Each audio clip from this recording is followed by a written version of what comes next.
Abba Yahuwah, I just want to thank you for this day, and I want to thank you for this evening, and I want to thank you for what you are doing in each and every one of our lives. Thank you, Father, that as we work through the pages of your Bible, Father, as we have started in Genesis chapter 1, and as we are moving from chapter to chapter, there is such depth that you are revealing to us. Father, how sad it is when believers do not want to be able to come back and read our foundation. This is the foundation that you have given us. And how are we going to know your heartbeat in how you are and in how you work and in how you reveal yourself through the servants that you have if we never read our foundational covenant? Father, when we read through Genesis and when we understand your heartbeat, the covenant that you have already started with Noah, the covenant that has come down from Abraham, from Isaac, the covenant that we will see again today being reinstated with Yaakov, but now raising up as Israel. Abba, you are so faithful. For us to know that when there is a covenant in place with you, then we know that you are the one that will fight for us and we will hold our peace, because we are those that are in covenant with you. And just like when David stood before Goliath and he said, "Who are you, uncircumcised Philistine?" Because of the covenant that David had with his Abba Father, because of the covenant that David had with you, he was able to stand bold before a Goliath, knowing, who is this Philistine that doesn't have a covenant with you? And Father, I thank you, because you are wanting us to raise up in this time to be able to walk in the same fullness of understanding the covenant that we have with you. That how sad it is when all we think about is that Yeshua has come to be able to just give us salvation. We are very shortchanged if we think that the only reason why Yeshua came was to be able to give us salvation. You have come, Yeshua, in order to be able to once again come and join us back to our Father. You have revealed yourself through the tribes of the house of Israel. And that is why it was you that wrestled with Yaakov and changed his name from Yaakov to Israel. Because when you came for the lost tribes of the house of Israel. And Abba Father, I thank you, because that is the greatest love story that you showed me in 2008 already. That is your greatest love story.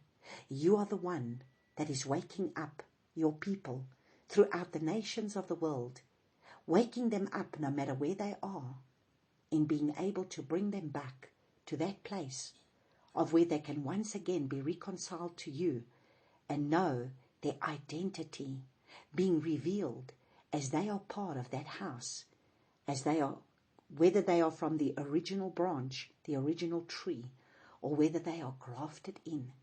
They are part of a house that has a covenant with you. And Abba Yahuwah, I just want to thank you. I thank you because this work is not done by man. Man right now is trying to bring a lot of uniting. And it's all these people that are uniting together to want to speed up your process. No man can speed up a process that is done by the Spirit. And so I thank you, Father. You are the one that has handpicked each person. And you are finding them no matter where they are. And you are connecting them, coming back to you, being grafted in to this path that we are this path and this journey that we are on, that is taking us back to your heart, where we started this journey in the Garden of Eden, understanding that we need to be able to be reconciled back to you, and to be able to understand that you came to be able to raise up an army that is going to be able to reign and rule with you, so that we can be those that in the last days are going to raise up to bring glory and honor to your name, that we will be those that are not going to eat from the tree of the knowledge of good and evil, but those that will eat from the tree of life.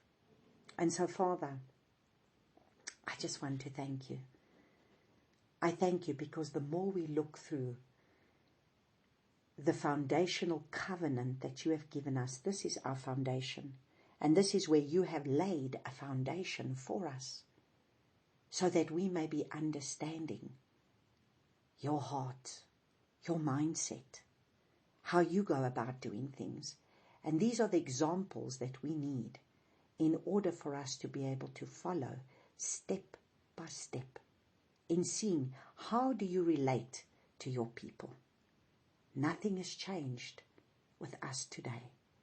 We are still those that you are crying out to day and night in order to be able to come back into a place of intimacy with you, so that we can walk with you, so that we may dwell with you, so that you may come and reside within us and have a dwelling place where you may dwell, so that we can be seated with you in heavenly places and not pray from the earth up, but pray from being seated with you at the right hand of Abba Yahuwah, as we will hear today with the revelation of where we are going to see Benjamin coming forth.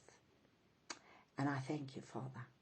I thank you that we have an intercessor who is seated at the right hand of the Father, interceding for us day and night. And I thank you that he has paid the price, so that we may be able to now be grafted in and draw back to you, come back to you, and draw closer to you through his blood, through his resurrection, and by the power of your Ruach HaKodesh. And so I thank you, Father, for this word tonight, that you will open up the mind of our understanding, that you will open up our hearts, and that we may be those that will be able to be open to receive that which you want to share with us today. And so I praise and I thank you for this in Yeshua's name. Amen. Amen. Praise Abba. And so as we just quickly do a little bit of recap of last week, we see that here Jacob is going to be able to now go forth.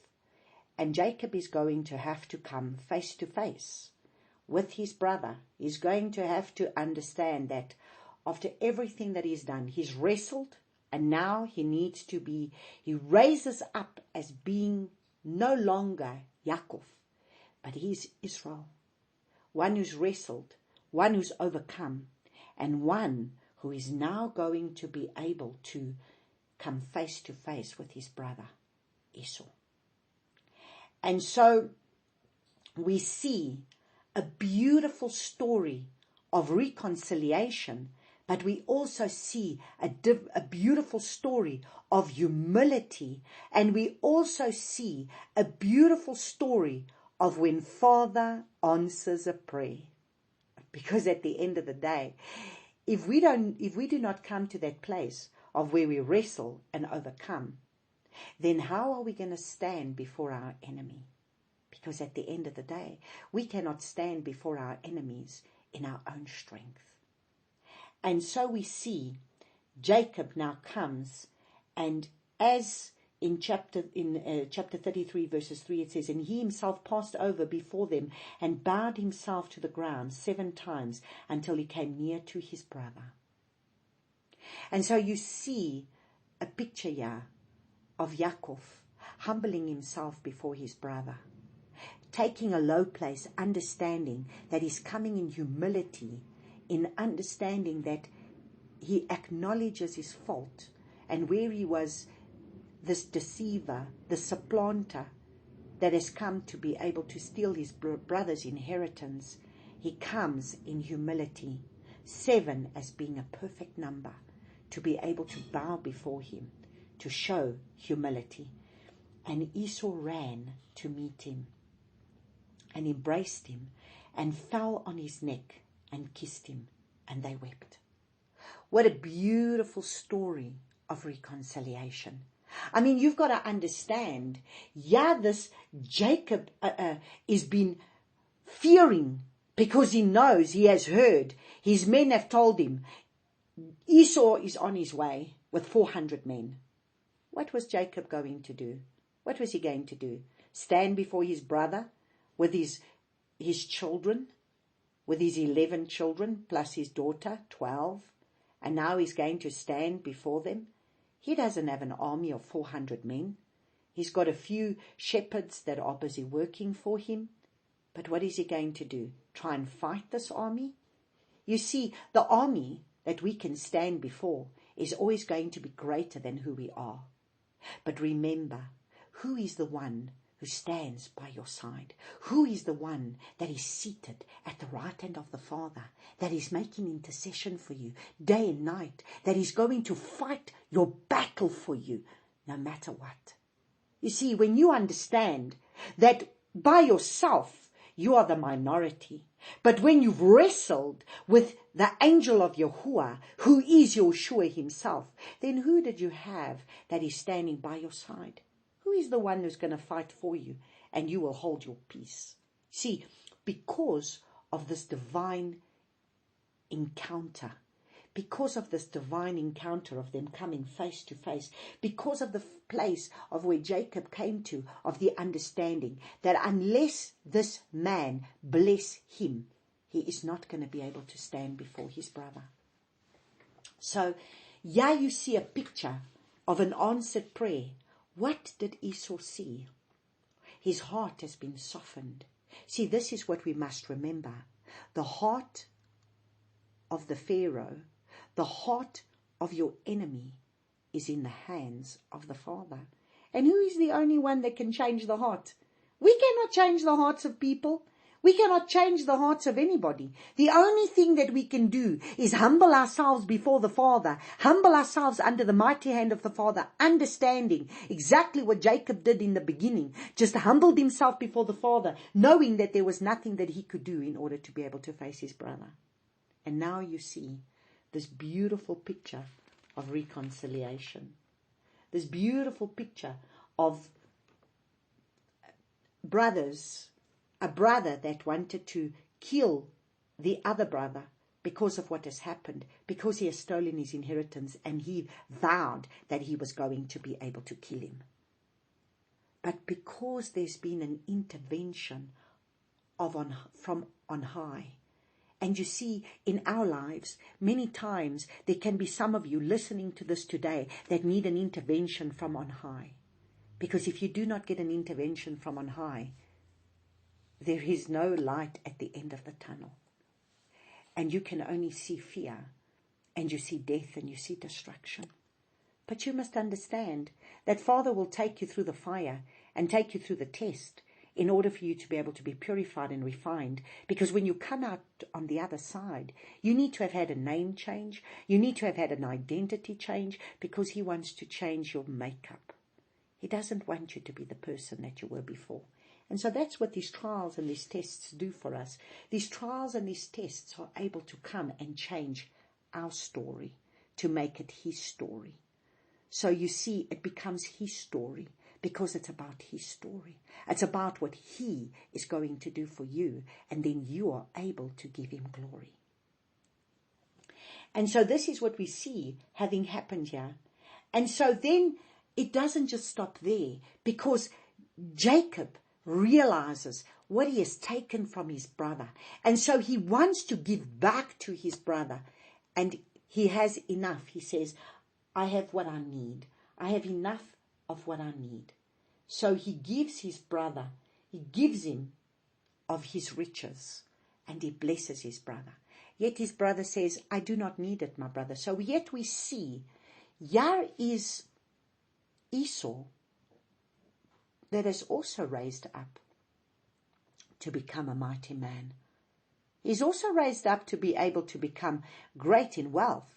So the blessing still came upon him. He has still received the blessing, that he didn't even need his brother's wealth.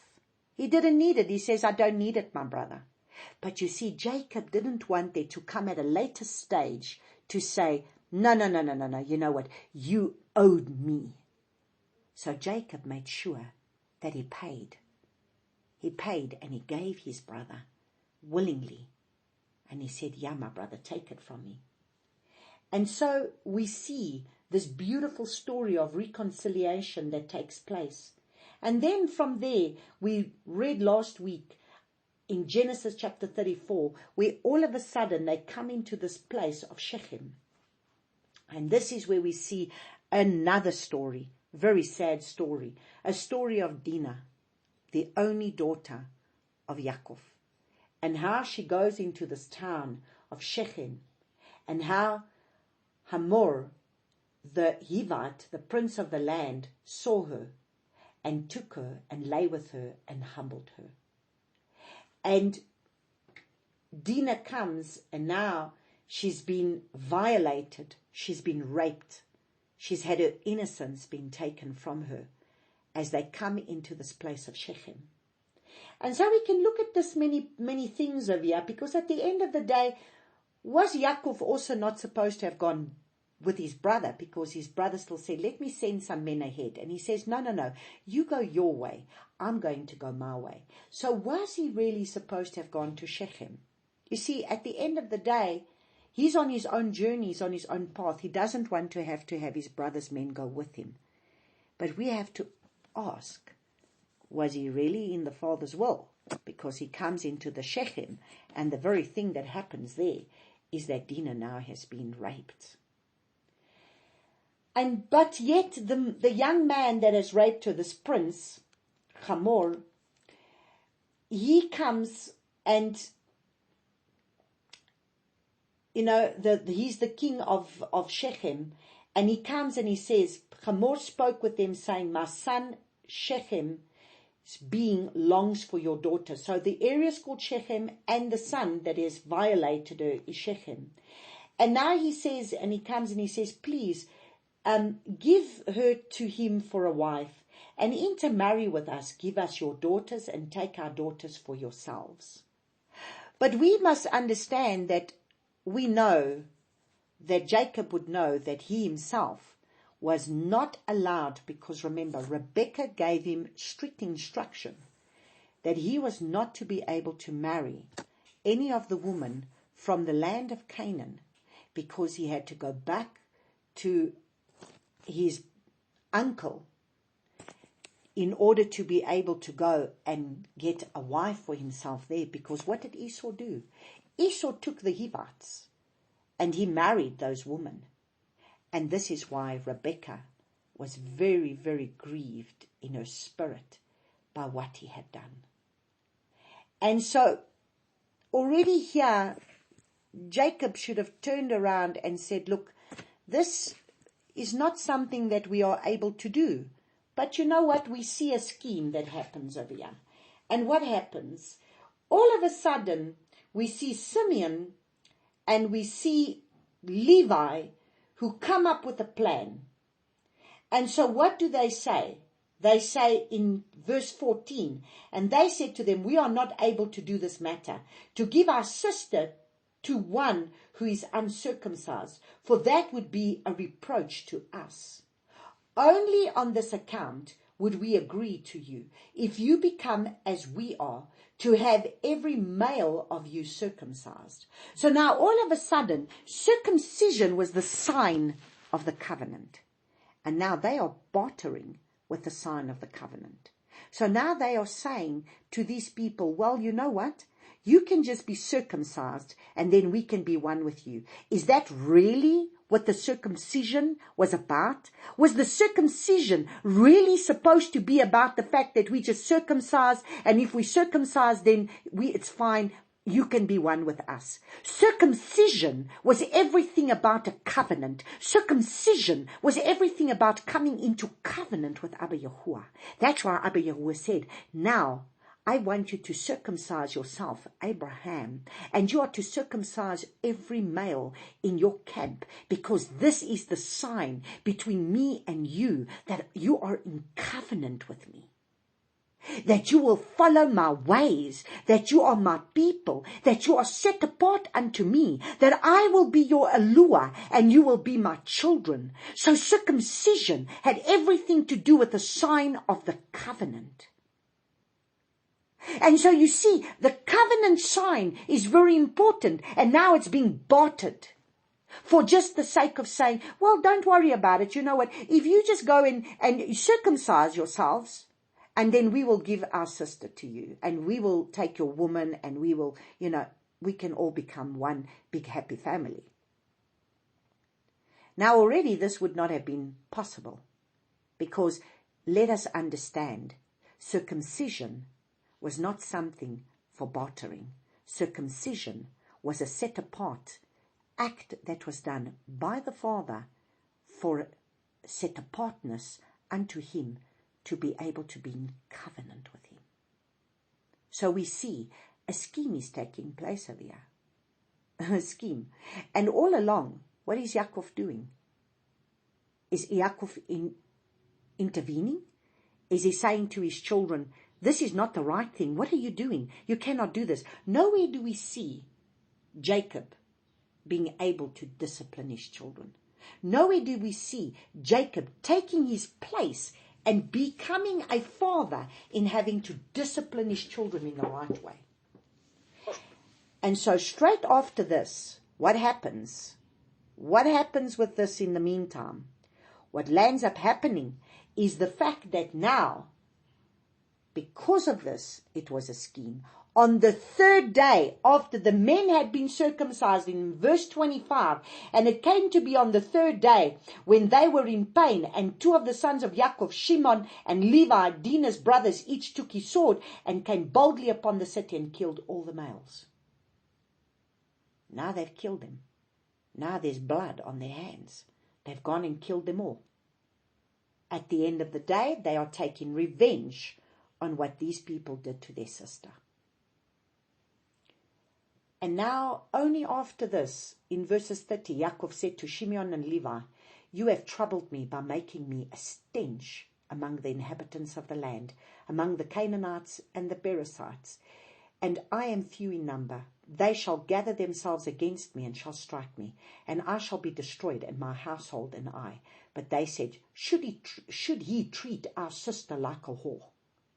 So you see, they are raising up in revenge. Nowhere here do we hear anything about them consulting the Father. Nowhere here do we see them coming before the Father, setting an altar before the Father and saying, what do you want us to do in this circumstance? Nowhere here was Father consulted in any way. Not even by Yaakov himself, who at the end of the day has a relationship with the Father and should be able to know what he's to do.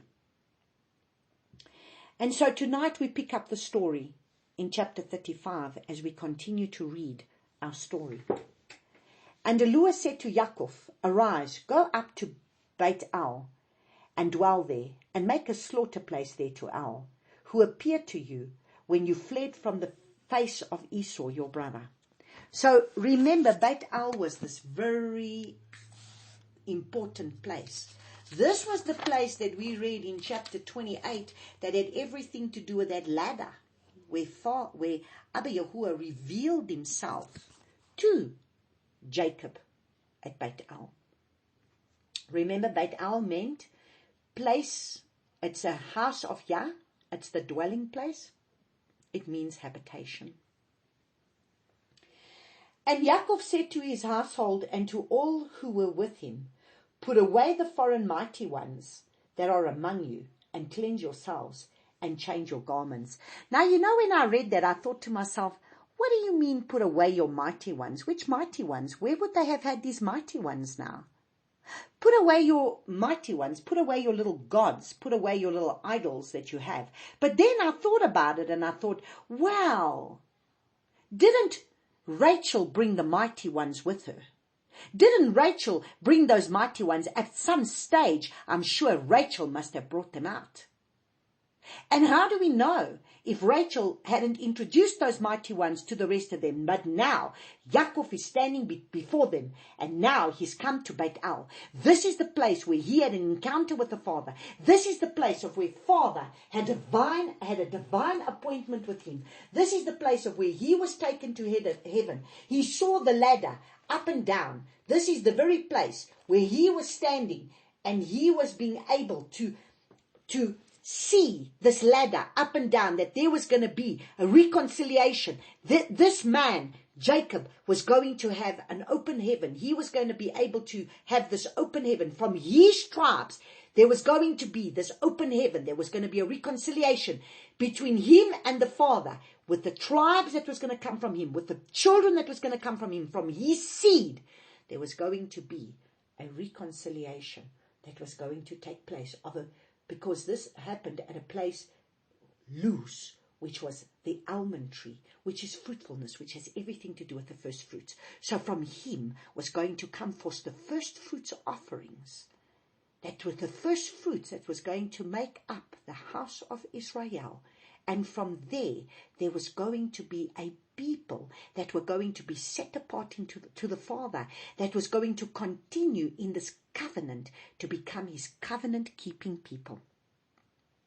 And this is the place that he returns to say, well, there's only one place that I can come back to be able to seek the face of the Father, because of what has just happened in Shechem, where he has now been defiled by what his children have done, where he now has said himself, you have made a stench of me before these people. Now I need to go back to my Father. Now he's coming to his senses. And so where does he decide to go? So you see, was he really supposed to have gone to Shechem? Or could he have rather gone on his way to Beit El?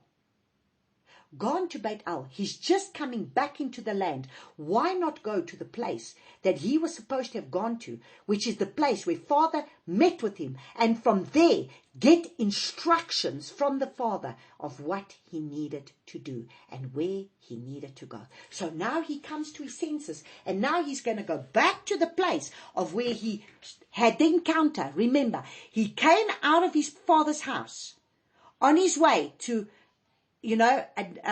on his way to his uncle, I can't think of his name. He's going to Paran, and he's on his way to his uncle. And while he's on his way, he is now going to be able to get to that place of where you must understand. Laban has now, this is the uncle's name, Laban. He's gone to be able to find himself a wife, because that was what he was told. He's to go to his uncle Laban, and he is to be able to go there and find himself a wife. But on his way, he stops at this place, Beit El, the house of Yah, this dwelling place. And this is now where he's going back there. And he tells them, put away your foreign mighty ones that are among you, and cleanse yourselves and change your garments. So you see, this is so important. What is it saying to us today? Put away your idols. Put away those things in your life that you still need to find your faith and your trust in. The things that you still have, your idolatrous things in your lives that you still look up to, and change your makeup. Change your way.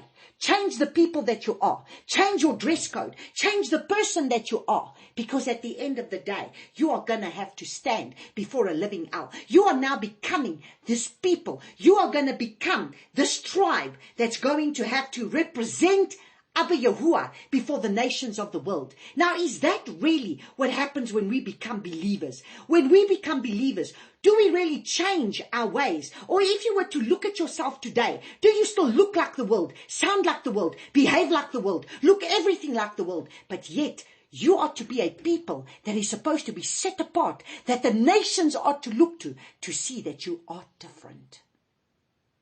And this is what we need to understand as we are going to look at this tonight. To understand. This is the people that are now going to raise up. This is the people that the Father is setting apart. He's saying, you need to understand. We are going to stand before this altar. Now understand, the last time he stood there, he stood alone. But now, he has his family. And this is the 12 tribes that he's got that are going to represent the kingdom of Yahuwah. These are his set-apart people that he has chosen. And now this is his family that is going to have to stand and represent Abba Yahuwah before the nations as they going to have to take the land and be able to walk in the blessings that the Father has spoken. Now, is that what we understand? Are we ambassadors for his kingdom? Or are we still trying to fight the devil? Are you still fighting from the bottom up? Or are you seated with Yeshua in heavenly places and understanding that you are fighting? He's seated at the right hand of the Father. You are in him, in heavenly places, and he's the one who's going to fight for you. Or do you still see yourself as a worm who is fighting upwards? Who are you? You see, we need to get rid of our idols. We need to get rid of the things that are there. We need to clean ourselves up. We need to understand. He says, change your garments. Interesting. When Moses was going to take them up to Mount Sinai, what did they have to do? He prepared them for 3 days. And then they had to change. They had to have clean garments put on them. You can't come and stand before a living owl and be able to think that you can still come. You are now going to be a representative of Abba Yahuwah. You cannot have received Abba Yahuwah in your life and think that you can stay the same. Because you need to change. There needs to be a change. Remember, you are an ambassador for his kingdom that needs to be representing him on this earth. So when the people of the world look at you, what do they see? And this is what we're going to understand today. And so listen to what he says. Let us arise and go up to Beit El. Let us arise. There is an arising and a shining that needs to take place in this hour that we are in. We need to learn to arise and shine, for Abba Yahuwah's light has come, for the glory of Yahuwah has risen upon us. And Yaakov is taking his authority and he's rising up. And what is he saying? Let us arise and go up to Beit El, and let me make there a slaughter place to El, who answered me in the day of my distress, and has been with me in the way which I have gone. So you see, he has acknowledged that all this time he has been with him in the way that he has gone. And now he needs to get back to that altar. He needs to get back to that altar. Back to that place of where he knows. How does he come into this land? How does he come and enter into the promise of the covenant that has been given to him unless he come and seek the Father's face? So he says, let us arise and go up to Beit El, and let me make there a slaughter place to El, who answered me in the day of my distress, and has been with me in the way which I have gone. So they gave Yaakov all the foreign mighty ones which were in their hands. So imagine, these people that have been with Yaakov, they have still got their mighty ones. They still have their idols. So you see, many of us might still have idols lurking around within our hearts, lurking around within our lives, that we need to do great introspection to see what idols do we still hold in our hands. Is our trust and our faith in him alone? Or do we still have idols that we still need to be able to hold on to? Are there still idols in your lives that we are holding on to? In our lives, there might still be idols that we are holding on to in our lives that we need to put our trust and our faith in, as a part of putting our trust and our faith in him. He says, so they gave Yaakov all the foreign mighty ones which were in their hands, and all their earrings. Wow. Now this one really intrigued me. All their earrings. And when you look at that earrings, it's all their earrings, their nose rings, all these earrings which were in their ears. This one specifically says, in their ears.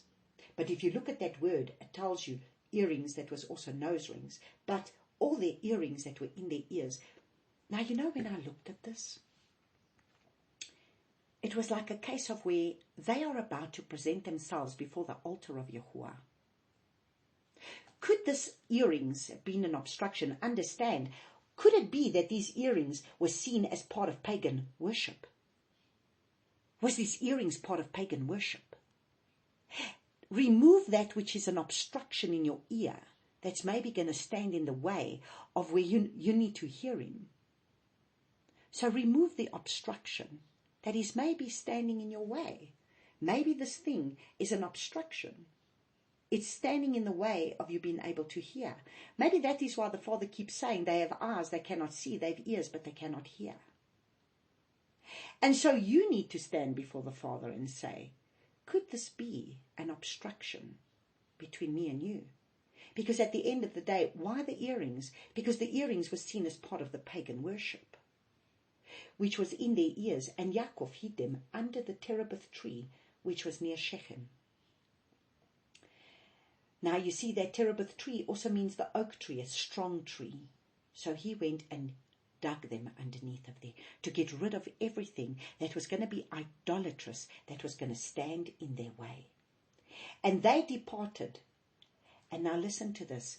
And they departed, and the fear of Yahuwah was upon the cities that were all around them, and they did not pursue the sons of Yaakov. Wow! Isn't that amazing? When you get rid of your idols, when you get rid of the things that's standing in the way between you and the Father, then the fear of Yahuwah will come upon your enemies, and they will see you as the children of the Most High. You know why? Because all of a sudden, His glory is going to be seen in you and through you. Because at the end of the day, you have laid yourself down. You have humbled yourself before the Father. And so at the end of the day, you come into that place of where you understand that you are coming into that place of where your enemy is no longer going to see you, but he's going to fear you. Have you ever been in a place where sometimes unsaved people do not want you around? They feel uncomfortable around you because of the one that you serve. And why? Is it just because you might sound different? Maybe you look different. Maybe your attire is different. Maybe your countenance is different. Maybe there's something different about you. And just you being in their presence convicts them of their sin.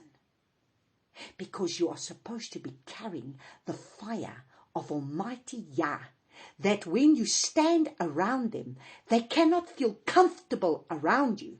Because just like when Yeshua came around the demonic man, the one with legion, they said, have you come here to torment us before our time? So those demons recognized who he was, and they were uncomfortable. And so do you see, is that the kind of way that we're able to walk, that we are becoming more and more set apart before our Father? He is setting us apart. He's cleaning us up. We're laying down our idols. We are changing our makeup. We are changing our very essence of who we are, and we're becoming more and more like Him. And now those around us start to fear the one who is within us. They're not going to fear you, but they fear the one that is within you. And then they don't even want to be around you. And Yaakov came to Luz, that is Beit El, which is in the land of Canaan, and he and all the people who were with him. So see, he comes to Luz, and isn't it interesting? What is Luz? Luz is the almond tree. This is the fruitfulness. This is the divinity of Yah hidden in the mortal human being. What does fruitfulness also, what does the almond tree, what does Luz also mean? What is the almond tree? The almond tree is the very first tree in the land that starts to blossom. Even before the springtime, it's already blossoming. It's the very first tree that blossoms in the land. Even when it's not yet springtime, it's already blossoming. That's why now in the land of Israel, we're not yet quite 100% in the spring, but the almond tree, the almond blossom already revealing themselves. So it is the first tree to blossom, which is the symbol of resurrection, but it is also a symbol of the first fruits. And this is why it's so significant, because as Jacob is coming back into the land of Canaan, the land of his inheritance, the land that has been given to him, he is now coming with his family, and this is the first fruits that are now going to raise up to be able to become the first fruits of the inheritance that is going to come down a bloodline, that is going to be able to produce this olive tree of this house of Israel that is going to become Abba Yahuwah's set apart people that are once again going to be restored to him like it was. Remember, I went deep into the teaching of when he had the dream of Jacob's ladder, to be able to be restored back into that place of intimacy with the Father. And so here we see they go into Beit El, and we understand Beit El is the house of dwelling. It's the dwelling place. It's the habitation. These are the people that are going to have to raise up and become the habitation for the Father's dwelling. For Father to be able to have a dwelling place that he will dwell in these people. And he built there a slaughter place, verse 7. And he built there a slaughter place and called the place El Beit El, because there Allure appeared to him when he fled from the face of his brother. So you see, now the reconciliation has taken place. He is now raising up. He's coming back with his entire family, going to be able to walk into the promise of what was given to him when he was standing, when he had the dream there the first time. And Deborah, Rivka's nurse, died, and she was buried below Beit El under the terebinth tree. So the name of it was called Alon Bakuth. And Allure appeared to Yaakov again. So understand, here at the same place of Beit El, the same place where he had that divine encounter, where there was a ladder that was opened, the heavens were opened. There was a ladder that was opened there. And here we see Yaakov now having again a divine encounter with his Creator as he came from Padan Aram. Remember, the last time he was on his way to Padan Aram, now is on his way back from Padan Aram with his entire family. This is his inheritance that he was already promised by the Father when he lay there. And now Abba Yahuwah is appearing to him. And Allure said to him, now Abba Yahuwah is going to change his name. First it was an encounter with Yoshua. Now it is the Father. And Allure said to him, your name is Yaakov. Your name is no longer called Yaakov, but Israel. Remember, he said, your name is Yaakov. So remember, you were called Yaakov. You were this deceiver. You were the supplanter. But remember, he had a divine encounter with a man that he did not know who he was. We know who that man is today, but he didn't really understand. He knew it was some kind of an angelic being, and this being came and told him that he's blessing him and changing his name. But now he stands before the great I Am. He's standing before Yahuwah, the Creator of heaven and earth. And the Creator is saying to him, you are Yaakov. Your name is Yaakov. Your name is no longer called Yaakov, but Yisrael is your name. So he called his name Yisrael. Now he's being called Israel. Why? Because he's no longer going to be Yaakov, deceiver and supplanter. But you see, he's gone through the purification process. He has been through many years of being humbled by his father-in-law and his uncle, that he has been humbled. He's had to go through this whole thing with Laban, having to deceive him. He's been humbled. He's had to understand that which he did in his own life was not right. He's had to stand. He's had to be robbed by him. He was deceived by him. He was deceived by him with his wife, that he wanted the Rachel, but was given Leah. He's gone through many trials. He's gone through many tests. He's gone through much purification. And now he's at a place where the Father is saying, I am changing your identity.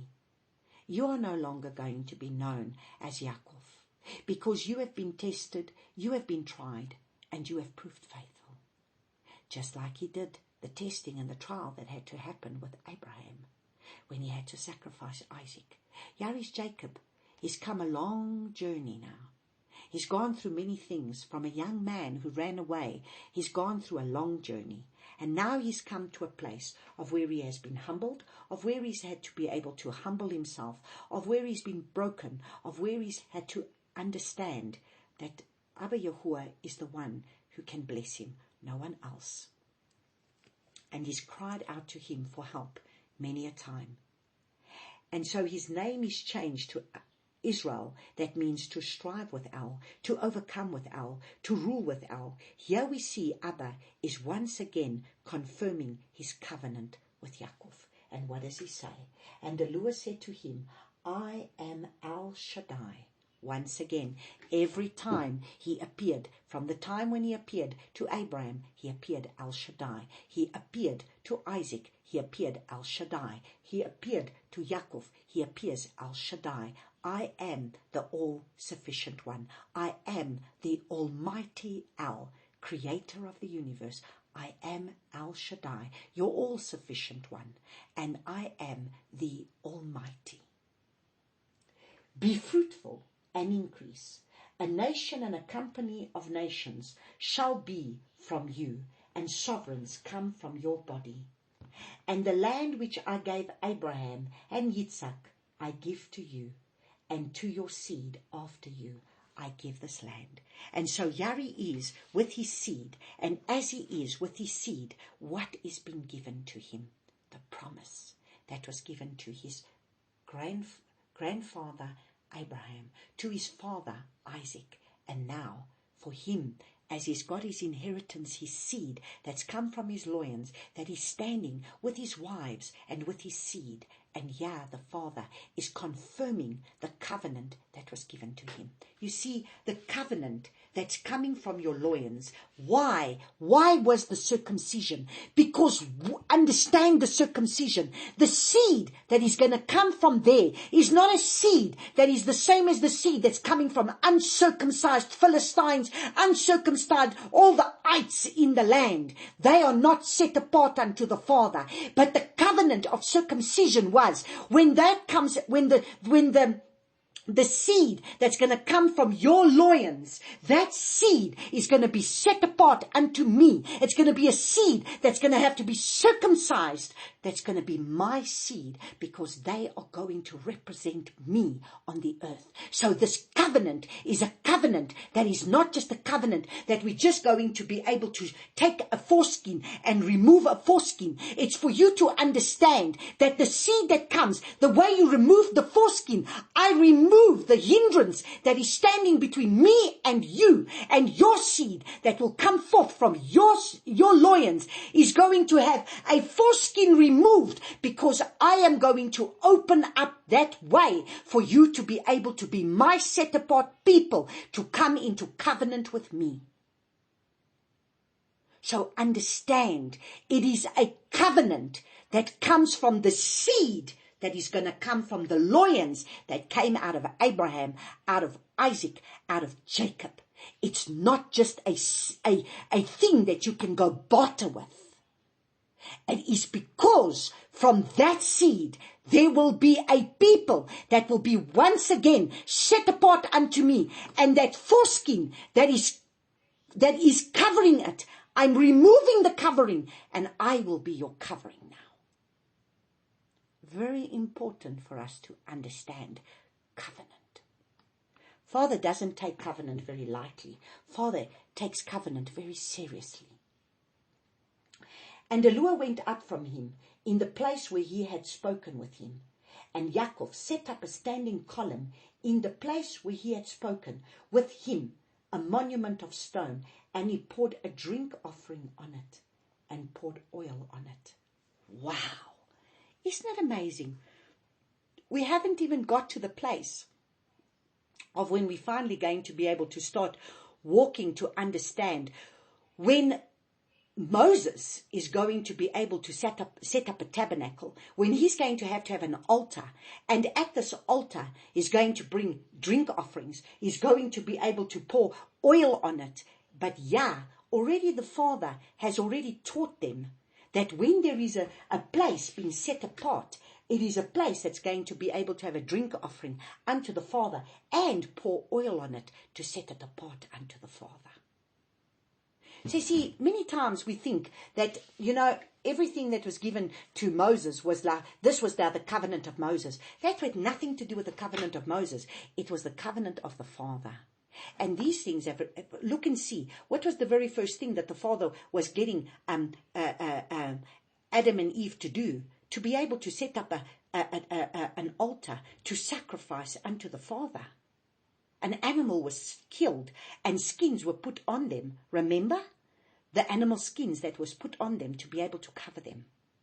And so that was going to have to become the covenant that was going to be constantly, blood that was going to have to be shed to be able to cover them with animal skins until our Messiah came to remove the animal skins, and through the blood of Yeshua, that is going to be the one that is going to be seated at the right hand of the Father, the last born son that's going to come out of the tribe of Jacob, is going to be the one that is going to be the one that's going to be seated at the right hand of the Father, making intercession for us as our high priest. So important for us to understand. And Yaakov called the name of the place where Elohim spoke with him Beit El. So we understand Beit El. Then they went out from Beit El, and it came to be when there was but a little distance to go to Ephrath. So they are on their way to Ephrath. What does Ephrath mean? Ephrath means ash heap, place of fruitfulness. Interesting. It's an ash heap, yet it's a place of fruitfulness. So a heap of ash. What do you get when you've got to go through, when ash comes? There's got to be a fire. So you see, how are you going to have fruitfulness if you don't go through a fire? It's going to be an ash heap. So you see, this is Jacob's life, as he's had to go through this fire of purification so that he can become the fruitful one that is going to be able to bring forth this inheritance for the Father of these tribes that are going to come forth from him. And Rachel began to give birth and had great difficulty giving birth. And it came to be, as she was having great difficulty giving birth, that the midwife said to her, "Do not fear." So you see, even though she's going to die, she's not to fear. Do not fear, for it is another son for you. So you see, even in that hour, even in the hour of the greatest distress, even in the hour that maybe your life is going to be taken from you, what are you to remember? Do not fear. Do not fear. Because who do you serve? You serve the great I am. Do not fear. Another son for you. And it came to be, as her life was going out, for she died, that she called his name Benoni. But his father called him Benjamin. So this is very interesting, because we must understand, what are we seeing happening right now? What has happened to Rachel? What has happened to Rachel goes back to Genesis 31 from verse 32 and Genesis 31 from verses 34 to 35. Here we see why Rachel dies, because she wanted to steal her father's household gods. She stole her father's household gods. And when Laban chased after Jacob, he's chasing after Jacob and he's coming after him. And Jacob now says, now what is he coming to do? And he says, why did you steal my mighty ones, in verse 30? Why did you steal my mighty ones? And Jacob answered him in verse 31 of chapter 31. And he says, Jacob answered him and said to Laban, because I was afraid, for I said, lest you tear your daughters away from me, because now, he's left. And then in verse 32, this is why we see Rachel dying. Verse 32, it says, with whomever you find your mighty ones, do not let him live. in the presence of our brothers. See for yourself what is with me, and take it with you. For Yaakov did not know that Rachel had stolen them. So he's saying, for the one who took it, let them not live. They're going to die. So he declared a curse. He could have said many things. Why did he say that? She had an opportunity. Her husband has just spoken. Her husband is a man of the Most High. She should have feared the father. She should have feared that she's not to lie and that she's not to steal. She should understand that by now Jacob would have taught her the ways of the father, that you are not to steal, that you are not to lie. But in verse 34, now Rachel had taken the household old idols and put them in the camel's saddle and sat on them. And Laban searched all about the tent, but did not find them. And she said to her father, let it not displease my master, that I am unable to rise before you, for the way of a woman is with me. And he searched, but did not find the house idols. So she lies. So at that very moment, she's got an opportunity to come clean. We must understand something. Father will always give us an opportunity to come clean. There has just been a decree that has gone by, a decree that has come out of Yaakov's mouth to say, the one who's going to take it, if they don't come clean, they're going to die. She could have turned around and said, Father, I'm sorry, it is me. I have taken these household goods. And then she would have been spared. Her father would have spared her and given it to her father because that's what he wanted. But instead she lied. And because she lied, that curse is now going to come upon her. And now she gives birth to her second son. And as she gives birth to her second son, she dies. And so she calls his name Benoni. And this word Benoni means son of my sorrow. Because you see, as she is dying, he is now the son of her sorrow. Because he's going to bring, because of him, she's dying. So he's son of her sorrow. But when you look at this word, Benoni, is very important because we need to understand, what does this Benoni mean? It means son of my sorrow, but it means trouble. It means wickedness. It means sorrow. It means trouble. It means idolatry. So you see, because of her idolatry, that's why she had a son of the son of my sorrow, and he dies. And it's trouble of iniquity, wickedness, vanity, affliction, evil, false, unrighteous, wicked. That is what Benoni means. So she gives birth to the son, and everything of what was in her own heart is what she wants to call this child. Because at the end of the day, that was what was going on in her own heart. It was because of her idolatry. It was because of her iniquity. It was because of her wickedness. It was because of her own vanity. It was because of her own unrighteousness. And now she wants to curse her son with this name. But Yaakov intervenes. And what does he do? But his father called him Benjamin. And so what does Benjamin mean? Benjamin means the son of my right hand. He's not going to be the one that's going to come out of idolatry. He's not the one who's going to be the son of my sorrows. He's not going to be the son of my sorrows. Rachel, you've done wrong. But this son is going to be the son of my right hand, which is the lastborn. He's the lastborn. And the lastborn will be called the son of my right hand.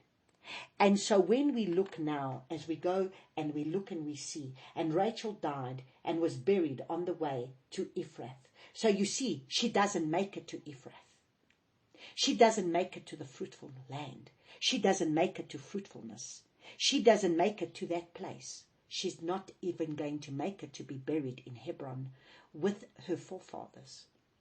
She's buried along the way. She didn't make the tomb of the patriarchs. Leah makes the tomb of the patriarchs, but not Rachel, because of what Rachel did in putting her trust and her faith on her household gods and not giving up her idolatrous ways. And so we see, and it says, And Yaakov set a standing column on her burial place, which is the monument of Rachel's burial place to this day. And Israel set out and pitched his tent beyond the Tower of Eber. And that's the Tower of the Flock. That's the shepherd's watchtower.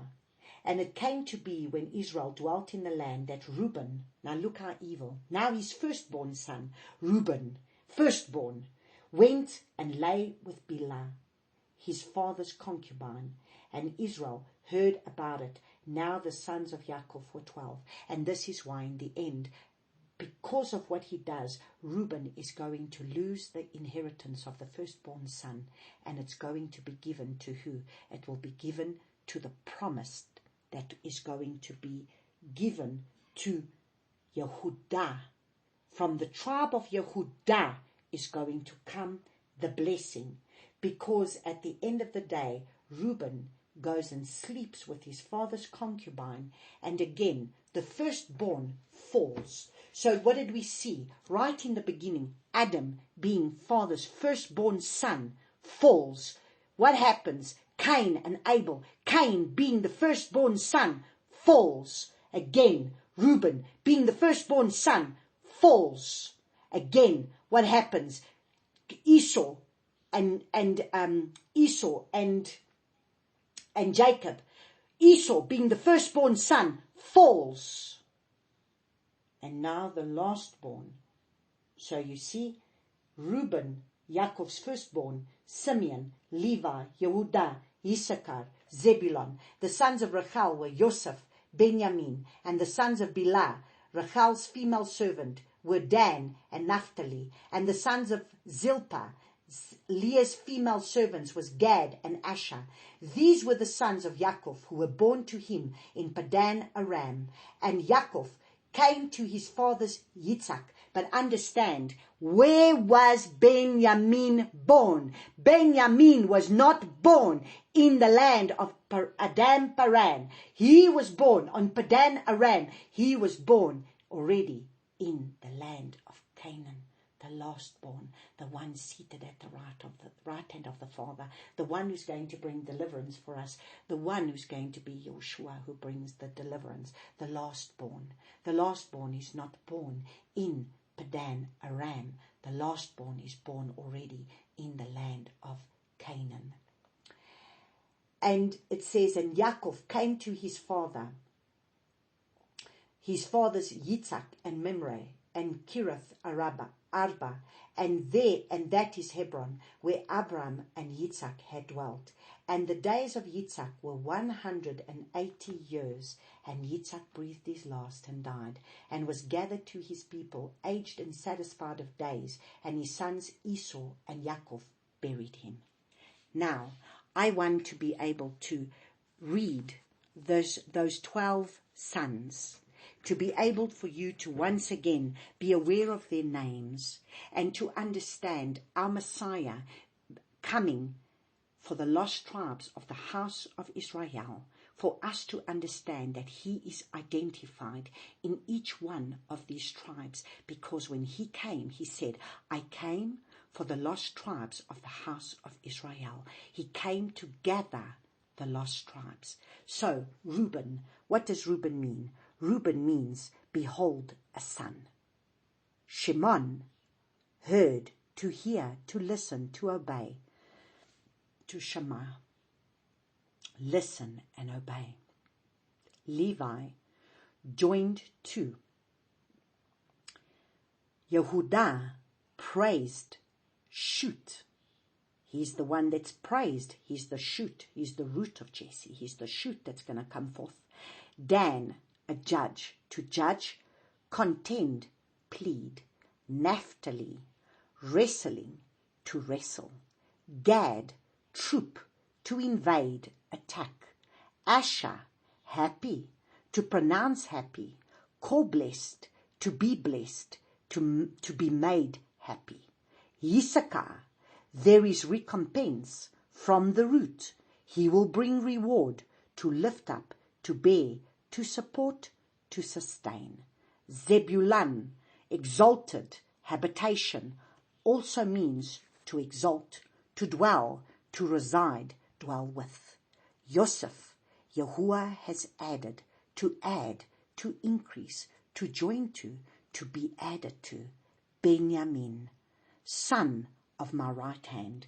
Understand, Benoni first, son of my sorrows, then son of my right hand. So he will be the son of sorrows, but by becoming the son of sorrows, he takes all our idolatry, he takes all our trouble, he takes all our iniquity, he takes all our wickedness, he takes all our vanity, he takes all our affliction, he takes all our evil, he takes all the falsehood, he takes all unrighteousness, and he becomes the son that is seated at the right hand of the Father, Ben-Yamin. So let's look at what this 12 tribes mean. It means, behold, a son. Abba, Yahuwah, has given us a son who is going to be heard. He's the one that needs to be heard. He's the one that we need to listen to and to obey. He's the one that has been joined to. He's the one that has been joined to us. He's the one that's coming to join to us. He is the one that is to be praised. He's the one that is the shoot.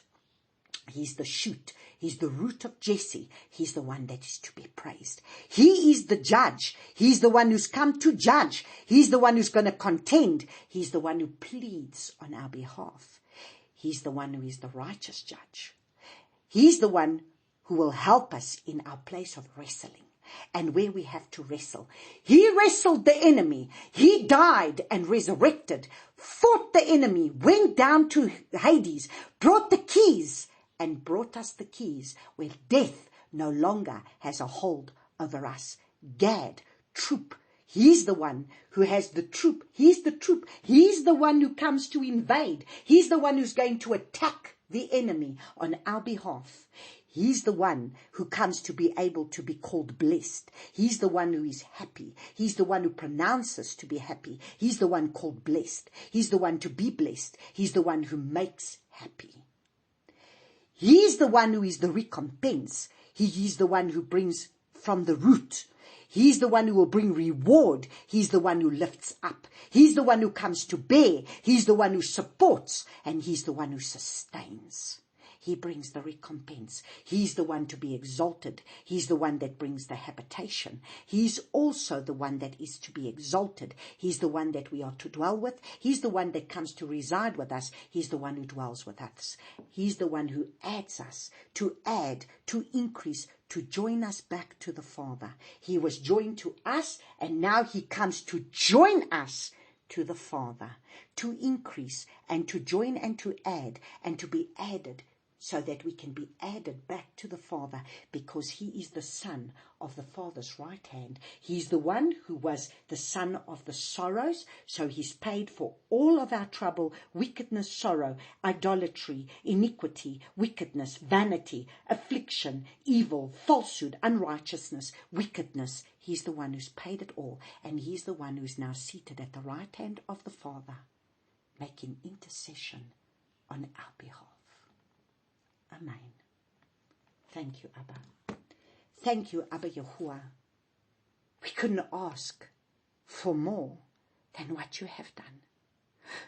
That is why these 12 tribes, it's everything about a set-apart people that is in covenant, that you have removed the foreskin so that you can have a seed that is going to come forth from the loins, that comes forth from this seed, that is going to be a set-apart people unto you. One that is going to be able to come to this place of where we know, Beit El, the place of the promise, where promise was made, a place of Luz, where there's going to be a first fruits harvest that's going to come forth, an almond blossom. The almond blossom, this olive tree that's going to come forth, that we are so blessed to be able to be grafted into by the blood that was shed by our Messiah, that is seen in every one of these 12 tribes, because he came for the fullness of this house. And I thank you, Father, for what you are doing, that you are grafting us back to a place where we are being joined to you, and then joined where you joined to us, and now we are being joined to you.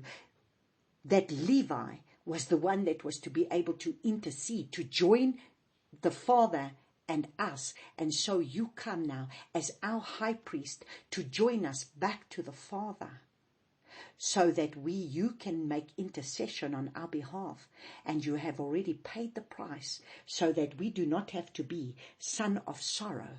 We do not have to be Benoni, but we have to be reminded that Benjamin is the one that is interceding on our behalf, because you are the son of the right hand. That from each one of these tribes we see who you are, and you have come to bring reconciliation, deliverance, salvation, healing, a total restoration package from a people that you are going to be able to reveal yourself to, so that the fear of who you are will be among the nations to know you. And we are not to profane you among the nations, but we are to be able to lift you up, to allow your glory to be seen through those that you are raising up in this hour, to be able to become a covenant people, to bring glory and honor to your name. And so I thank you, Abba Yahuwah. I thank you for your message, and I thank you for the message of reconciliation, for the message of restoration that only you can bring. And I thank you that we can stand and we can look and we can understand that these pages of our Bible is not just about stories, but it's about for us to understand a bigger plan of a great love story that you have had from the beginning, from the time of the Garden of Eden. You wanted there to be a reconciliation back to you. And you brought the lastborn, Yeshua, because the firstborn has fallen, but the lastborn will rise up, and the lastborn will bring in the harvest for you. And I thank you for Yeshua. I thank you for the blood of Yeshua. And I thank you for our Messiah Yeshua, who has come to reconcile us back to you, Abba Yahuwah, as we would not be able to do this on our own. And so I thank you for what you have done and for your plan from creation of what you are doing in this hour. In Yeshua's name, amen.